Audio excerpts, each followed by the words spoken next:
Welcome to the Weekly Dose Podcast, your one-stop shop for the weekly news in incretin mimetic therapies, with your host, ManOnMounjaro, Dave Knapp.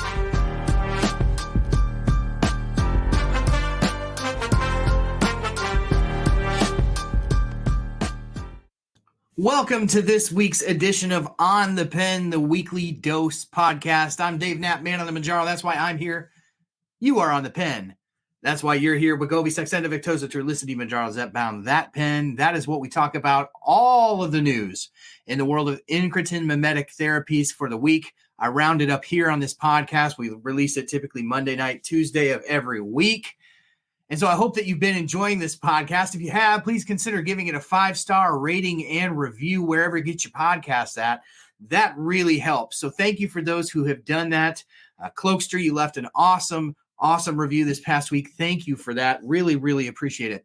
Hey, I am so eager to get into the news this week because there's just so much happening. And so we are going to jump in, but I would be remiss without mentioning that there has been a tremendous censorship effort over on TikTok to squash GLP-1 content, in particular, the Release the Vials campaign. As of current today, which is Monday, April 15th, I am unable to post any videos on TikTok unless it is a story or a live stream. It goes immediately into a review period and then stays there for days and days and days. So if you are somebody who typically follows me on TikTok, it's very important that at this juncture, you will follow me over on YouTube. That is where the bulk of my content lives anyway. You can also check me out on Facebook, Instagram, and X. I hope that you'll check me out on a different platform. But let's get into the news of this week, because just today we saw another update from the FDA that Zepbound single-dose vials were added to their database for approved medications. Now, what does this actually mean? Because this happened to Mounjaro too. Back when the Mounjaro single-dose vials came out, they added the vials in addition to their auto-injector. It basically just means that the next step in the process of a drug being able to be marketed in the United States has taken place with the FDA. So we are one step closer to, at least on the FDA side, being able to see single-dose vials hit the market. Now, the next thing that I would look for, which probably won't happen before the April 30th earnings call from Eli Lilly, is that you'll start to see these options pop up in the prescriber portals when they go to write prescriptions. You'll start to see these pop up as an optional item within the databases at pharmacies where they're able to look up inventory from their distributors or their wholesalers. That part has not happened yet. I don't suspect that it will before we get that April 30th earnings call. We're still looking with great anticipation to that earnings call. I actually spoke on the phone with an executive with Eli Lilly this past week, and we discussed the fact that the medication is in shortage, some options that we can look at as far as pointing people to calling their pharmacies. I actually did a video earlier this week on one of the hacks that one of my viewers found, that they called their PBM, in this case, CVS Caremark. They asked their PBM to not only do a search within the PBM pharmacy network, in this case, CVS Caremark. So they have always been able to sort of call other CVS Caremark facilities in your area. Now they can look that up pretty quick, but they actually asked them to tell them where the medications were actually being filled, where they were paying out benefits to specific pharmacies in their area. So they were able to say pharmacy A, B, C, D, we have paid benefits for Zepbound at these pharmacies this week. You may want to check them out. That user then followed up with those pharmacies and was able to locate a script of Zepbound and get it filled right away. So there are still some tricks that we can do in terms of the shortages, but we will be looking with great anticipation to April 30th, where we will absolutely run down the Eli Lilly earnings call, as we've always done. I've done this now for ever since I started this channel on YouTube. I have been following the earnings calls very intently. This one we'll be watching perhaps closer than any other earnings call in the recent past. So make sure that you stay tuned to the channel for that. Again, that happens on YouTube. We will likely drop a specific podcasts for that as well. So I've been doing these special edition podcasts. You'll want to look out for that. This past Saturday, we dropped a special edition podcast on the difference between 503A and 503B pharmacies, with the TLDR being that 503A pharmacies are in existence to basically fill prescriptions on an individual basis. They're governed by their state boards of pharmacy, where the 503B pharmacies are basically manufacturing medications in bulk, complying with the CGMP, which is overseen by the FDA, and they are making medicines more oftentimes than not with machines in large batches and following very specific protocols to ensure the safety and efficacy of a specific medication. So if you didn't get a chance to check that out, you may want to go back and check that out. But in the news this week, besides the single dose vials news, which I hope you're still continuing to use that hashtag release the vials, despite maybe some attempts over on TikTok to squash that campaign, more than 250 websites selling fake or counterfeit versions of tirzepatide and semaglutide have been reported, and this is a article from Reuters. So the cybersecurity firm BrandShield has actually taken down 250 of these websites selling fake versions of GLP-1 medications. Now, what I found most interesting about the article is that they found and removed 250 of these, but I still get advertisements daily from many of these companies.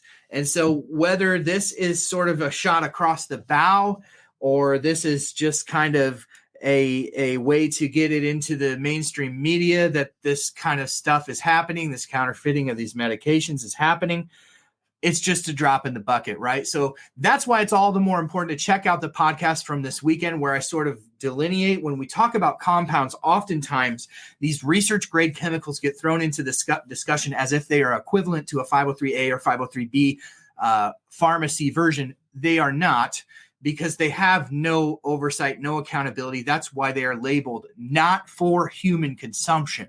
And so an interesting article in that front. All the articles I will be listing in the description of this video and in the show notes of the podcast. Another interesting article from the Wall Street Journal this week on the FDA and their reporting of shortages of medications, specifically GLP-1 medications. So we talked about in the last few weeks on all of my social media platforms how honestly creators like myself who communicate about GLP-1 news to tens of thousands of people who are on the pen every week are probably a better bellwether, because of comments, messages, emails, etc., whether a medication is impending a FDA shortage or whether it's coming out of a shortage. And we were able to report way ahead of any FDA reporting on that, because basically we just have our fingers on the pulse of what's happening in real time, where actually the FDA reporting sort of relies on some voluntary reporting via phone calls to the FDA from the manufacturers of these medications. Lawmakers are now proposing on Capitol Hill to expand the FDA's power in requiring these companies to comply with more thorough reporting on these shortages, which I am all about, because it's honestly something that needs more attention, right? Because more attention leads to more scrutiny about what's going on with the distribution of these medications, what's being done to make sure that we, most importantly, ensure patient access to these medications. I've said it many, many times before. I'll continue to preach on my high horse about this. We do not have clinical data that tells us what happens to a person when they yo-yo on these dosages, when they're on a 15 milligram dose of tirzepatide and they have to go back to 7.5 or 10 milligrams for a month or 2 months just to try to climb back up to the dose that they were on.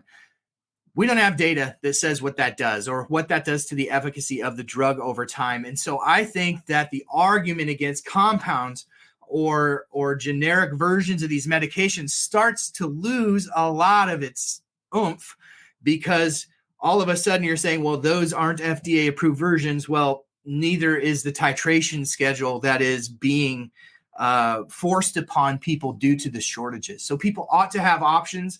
information is key. And so I think giving the FDA a little bit more leverage to encourage some better and more accurate reporting on the shortages is going to be a long-term benefit for the consumer. And finally, this week from Fierce Pharma, a interesting article about how in 2024, GLP-1 medications are expected to eclipse the PD-1 class of medications, the PD-1 inhibitor class of medications like Merck's Keytruda, these typically used in the treatment of cancer.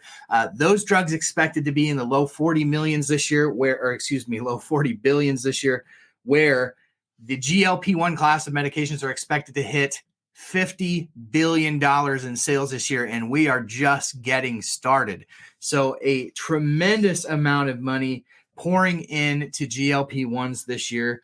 Hopefully, more and more people will get access this year. Hopefully, we've made enough noise that the release the vials will become a reality.